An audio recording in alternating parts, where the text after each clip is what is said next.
Ya estamos de vuelta, luego de la absolución de Juan Queipool y Luis Marileo por el ataque al peaje Quino en 2009, en lo que se llamó el caso Turbus. Ahora está en entredicho la participación del testigo protegido de la Fiscalía en estos casos, Raúl Castro Antipán, como informante de Carabineros, luego de que Nelson Miranda, abogado de los comuneros, afirmara que en el juicio Castro Antipán declaró haber anticipado a la entidad policial sobre los hechos de violencia, una situación desmentida luego por la Fiscalía, quien señala que el comunero es testigo protegido solo por amenazas de muerte. Vamos a conversar de este y otros temas que afectan a la comunidad mapuche. Nos encontramos con Domingo Namuncura, director del Programa de Derechos Indígenas de la Fundación Chile 21. Señor Namuncura, gracias por estar con nosotros. Gracias a ustedes, buenas tardes. Me gustaría analizar estos casos más allá de los hechos puntuales o los procesos en particular, desde una perspectiva un poco más general. No son los primeros casos en los que hay luego absoluciones después de trámites o procedimientos bastante más largos. ¿Cómo analiza usted la relación entre la comunidad mapuche y el Poder Judicial y los procesos judiciales que se han llevado a cabo en la Araucanía? Es una evaluación con distintas perspectivas. Por un lado hay una parte del Poder Judicial que al analizar los hechos que se ponen a su conocimiento, finalmente ha resuelto absolver a un número no menor de acusados. Sí. Ahí tenemos una conducta. Pero hay otro aspecto del propio Poder Judicial que introduce ciertas prácticas que son parte, por ejemplo, de la normativa de la ley antiterrorista, por ejemplo, cuando acepta los testigos protegidos, que enturbian la dinámica del debido proceso. Y por lo tanto, lo que finalmente va ocurriendo es que hay una contradicción.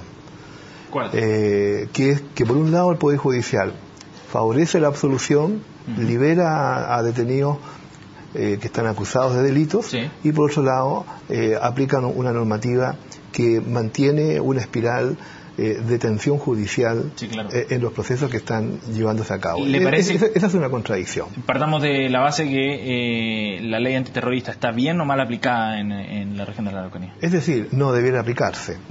Lo ha dicho el relator de Naciones Unidas, Ben Emerson.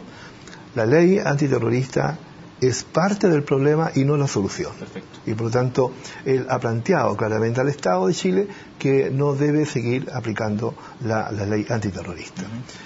Ahora, a lo largo de estos años, el mundo indígena, las comunidades mapuche, las organizaciones indígenas de derechos humanos, han venido insistiendo en la necesidad de que antes de aplicar una política represiva frente a la movilización social por demanda de tierra, se busquen soluciones políticas de manera preferencial. Y por lo tanto, en los casos donde haya situaciones de carácter delictual, se apliquen las normas que el Estado de Derecho tiene en forma abundante para abordar estos delitos, entendiendo además que las causas son siempre individuales y no colectivas. Sí, por lo tanto, no es necesario y no es pertinente criminalizar a toda una comunidad y a todo un pueblo. Ahí hay una demanda histórica del mundo indígena. Pero finalmente, ¿esa es una decisión judicial o una decisión política? No, en el ámbito judicial son decisiones que corresponden a los tribunales. En el ámbito del Ministerio Público son decisiones que toman los fiscales, de acuerdo a las normativas que ellos tienen, pero también de acuerdo a una interpretación de los hechos. Y a nivel del Estado, se trata de situaciones en donde, obviamente, cuando hay una falta de comprensión del tema indígena, cuando no estamos conociendo cabalmente como sociedad cuáles son los derechos fundamentales que el mundo indígena demanda hoy día, probablemente frente a problemas de orden público, la primera tendencia de las autoridades en general a lo largo de 24 años ha sido darle prioridad al orden público más que al factor político. Entonces ahí tiene usted una suma de factores que hay que desenredar, especialmente a partir de la confesión de Raúl Castro. ¿Esa mala lectura la hacen los gobiernos de la Concertación y el gobierno del presidente Piñera? Es que es un problema de todas las... Es un continuo histórico. El tema indígena viene siendo mal interpretado por la sociedad chilena desde hace más de 60, 70, 100 años. Siempre se ha entendido lo indígena como una cosa extraña a la sociedad, como algo marginal, como algo campesino, como algo rural que está allá en el campo, como un problema de pobreza. La presidenta Bachelet en junio del 2008 hizo un giro radical en la conceptualización del problema para indicar que lo indígena tenía que ser percibido como un problema de derechos políticos, más que solamente como un problema de casuísticas sociales. Y yo creo que a partir de ahí, con el programa Reconocer, se comenzó a implementar y se comenzó a atisbar una perspectiva de salida del problema, pero bueno, nosotros perdimos la elección en enero del 2010, sí, claro. Y todo eso experimentó un retroceso de 4 años, ¿verdad? En que lo que emerge a la mesa pública es el orden público, la seguridad ciudadana, y por lo tanto el Estado aplicó fuertemente estas medidas. Pero esa era una perspectiva que también tenía el ministro del Interior de entonces, Edmundo Perelloma. Seguramente, porque es importante la pregunta suya y explicarla rápidamente en un par de segundos. Ni en la izquierda, ni en el centro, ni en el mundo conservador ha existido una claridad histórica de cómo enfrentar la diversidad cultural. Chile ha sido construido desde la época porceliana como un Estado único, nacional, monolingüe, unitario, monorreligioso hasta hace un tiempo atrás, ¿verdad? Blancos, un Estado de blancos, en contraposición con la morenidad indígena, ¿verdad? Y con la idea de ser una sociedad más bien cercana a la cultura anglosajona y creernos un poco los tigres del Asia. Entonces, todo eso no conlleva una explicación de cómo comprender el tema indígena, y cuando lo indígena emerge es extraño, porque como no lo conocemos bien, sí, claro, no lo entendemos bien, ni la historia indígena la conocemos bien. Recién hace unos días atrás celebramos o conmemoramos el alzamiento del mundo huilliche en 1712 contra los encomenderos españoles.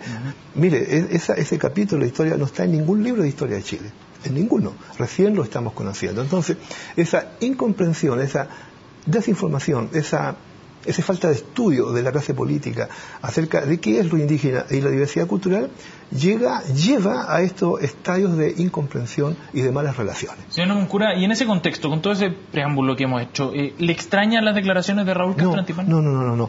Primero me entristecen, porque Raúl Castro Antipane es parte de nuestro pueblo mapuche.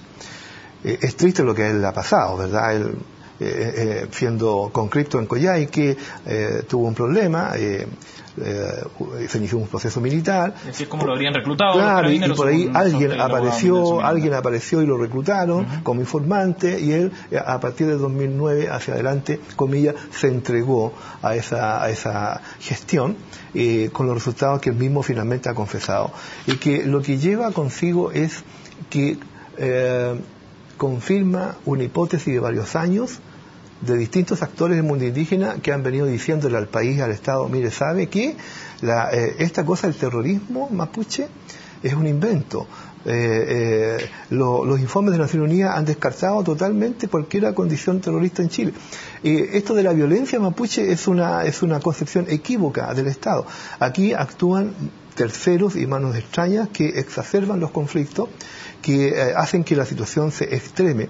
Y lo más complejo es que los servicios policiales, con toda la tecnología, con todos los recursos, 150 PDI, 800 carabineros, no sé cuántos vehículos, retenes móviles, no sé en cuántas comunas de la Araucanía, todavía no podemos encontrar a los famosos encapuchados que están comprometidos en los más graves problemas que hay en la zona, y sin embargo sí se encuentran comuneros mapuches, se los lleva a juicio, ¿verdad? Se los tiene detenido 1 año, 2 años en forma preventiva, y después resulta que son inocentes de las acusaciones. ¿Y usted cree que lo que dice Castro Antipane es un hecho aislado, que él es el único, o que esto es una política mayor? Porque de ser así, me imagino que las instrucciones a ella no son solamente responsabilidad de autoridades locales, me imagino que debe ser una política abordada desde el mundo de la inteligencia, y donde las responsabilidades políticas también deben existir.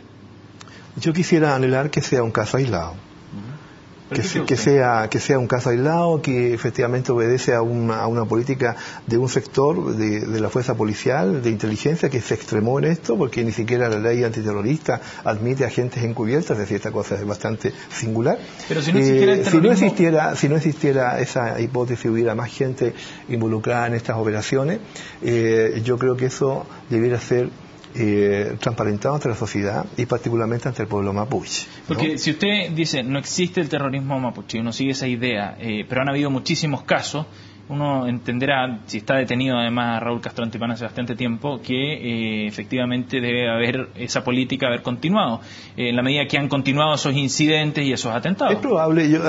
Alguien me escribió hoy día un correo electrónico y me decía, mira Domingo, esto no es extraño para nosotros, esto está sucediendo en varias zonas de la Araucanía, de hecho en la universidad donde hay estudiantes indígenas, nosotros detectamos, porque sabemos detectar gente que no tiene que ver con la etnia, que parece que están ahí solo para observar. Bueno, si es así, todas esas cosas hay que, yo diría, transparentarlas, aun cuando parece contradictorio decirlo, porque las políticas de inteligencia son de inteligencia. Sí, bueno, pero lo de Raúl Castro indica que hay una deficiencia de inteligencia muy profunda, curiosamente. ¿Las autoridades políticas de la época deberían dar explicaciones por el tema? Yo creo que es una buena pregunta, porque los servicios públicos, los ministerios, las organizaciones del Parlamento, las cortes del Poder Judicial, todas las autoridades toman muchos tipos de decisiones y no necesariamente de todas esas decisiones se toma conocimiento al más alto nivel. Eso sería imposible humanamente. Por eso que existe la delegación de responsabilidades. O sea, yo, presidente de la Corte Suprema, delego en un juez y hago fe de que él va a cumplir su tarea.